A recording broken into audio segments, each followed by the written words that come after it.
Unidad 9. En espera del cumplimiento. Los escritos de los apóstoles. La segunda división del Nuevo Testamento, las cartas, se tratan de aspectos de vivir como parte del reino de Dios, en la tensión entre su cumplimiento ahora y su cumplimiento completo en el futuro cuando Jesús regrese. Esta tensión en la ahora sí, pero todavía no, es crucial por entender las enseñanzas y los consejos de los apóstoles. Parte 1. Las cartas de Pablo. La mayoría de las 13 cartas de Pablo son respuestas a problemas específicos en las comunidades de Cristo, que había fundado en el mundo gentil. Representamos esta idea en las imágenes de iglesias con un problema en cada uno: el dinero, la hipocresía visto en la doble cara, y la celda para la persecución. Su posición detrás de la puerta muestra que son iglesias fuera de Israel. Hay una lista de resúmenes de las cartas de Pablo en el texto de Moklam. Al escribir sus cartas, Pablo tenía en su mente problemas o desafíos de aquellas iglesias en el primer siglo. A pesar de este contexto histórico, las soluciones son relevantes para nosotros actualmente, porque sus soluciones son aplicaciones de las verdades que los cristianos tienen en Cristo, aplican entonces también para nosotros. Es decir, cada carta empieza con una exploración de algún aspecto del Evangelio, llamándonos de creer más en el Evangelio, y después vivir en la luz de este aspecto del Evangelio. Por eso, podemos decir que entender el Evangelio y sus implicaciones es la solución de cualquier problema en la vida de la Iglesia. Parte 2. La superposición de las épocas. Como decimos en el principio, la idea de que los cristianos viven en la tensión entre el cumplimiento actual y el cumplimiento futuro del reino de Dios es fundamental en entender las soluciones y los consejos de los apóstoles en las cartas. En el texto de Moklam hay otras imágenes que resumen esta idea también. Para los judíos contemporáneos de Pablo, el tiempo fue una línea con dos épocas después de la creación: el tiempo actual y la época de la salvación. Estas dos épocas fueron divididas por la llegada del Mesías, representado acá con una espada. El Mesías iba a dar una victoria grande para liberar al pueblo de Dios e iniciar su reino terrenal. Por el otro lado, en el Nuevo Testamento, vemos que los apóstoles vieron estas dos épocas superpuestas, en lugar de uno siguiendo el otro. La llegada del Mesías Jesús empezó el reino de Dios.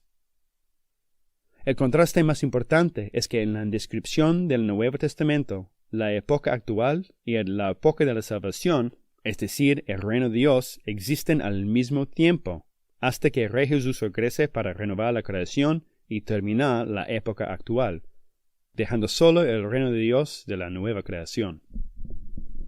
2.1. El regreso de Cristo. Visto en las cartas, este regreso de Cristo va a resultar en tres cosas. Primero, el juicio del malo, incluyendo de los que no siguen el Rey.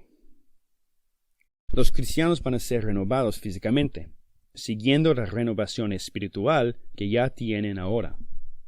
La creación va a ser renovado también. Es importante recordar que lo que va a pasar en el futuro es verdad ahora para los cristianos espiritualmente. Aunque la destrucción final de malos en el futuro, ahora Dios nos ha transferido desde el reino de las tinieblas al reino de su Hijo.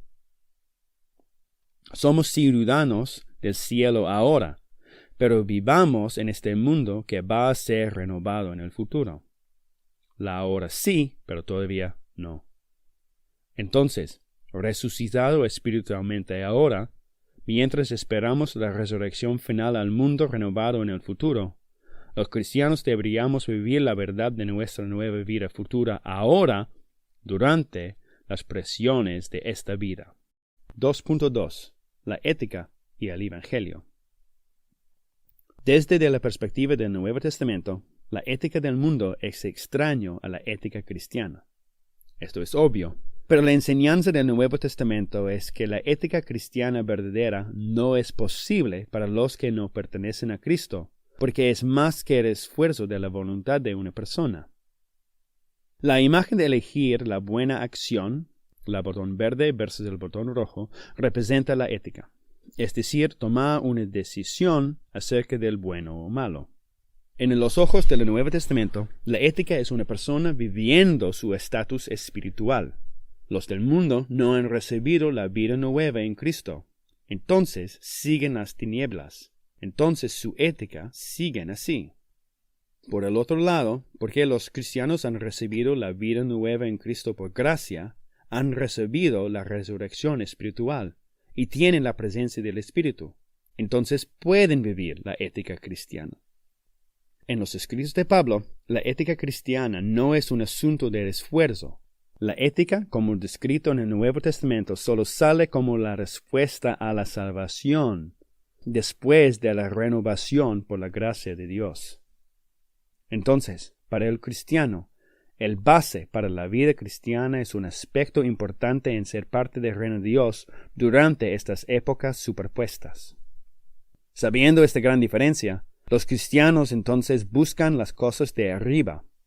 Vivamos los valores del reino de Dios. Porque compartimos en la resurrección de Jesús, vivimos como ciudadanos el reino celestial. Y tomamos en cuenta la tensión en la ahora sí, pero todavía no, sabiendo que el reino existe ahora, pero solo va a ser revelado completamente en el futuro. Parte 3. Los otros escritos del Nuevo Testamento. Hebreos. Más una prédica que una carta. La audiencia parece más un grupo de cristianos judíos, representado por el mapa de Israel, que se enfrentan al desafío de mantenerse firme en Cristo o regresar al judaísmo antes de la persecución.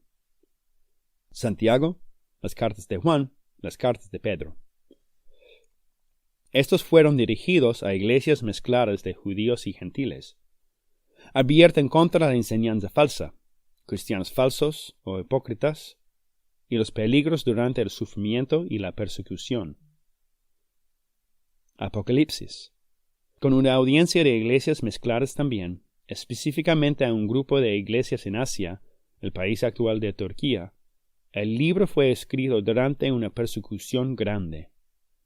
Este libro es una visión, dando una perspectiva diferente de la situación terrible en la que se encontraron. Es una visión de la majestad de Dios, especialmente en la victoria y el reino de Cristo.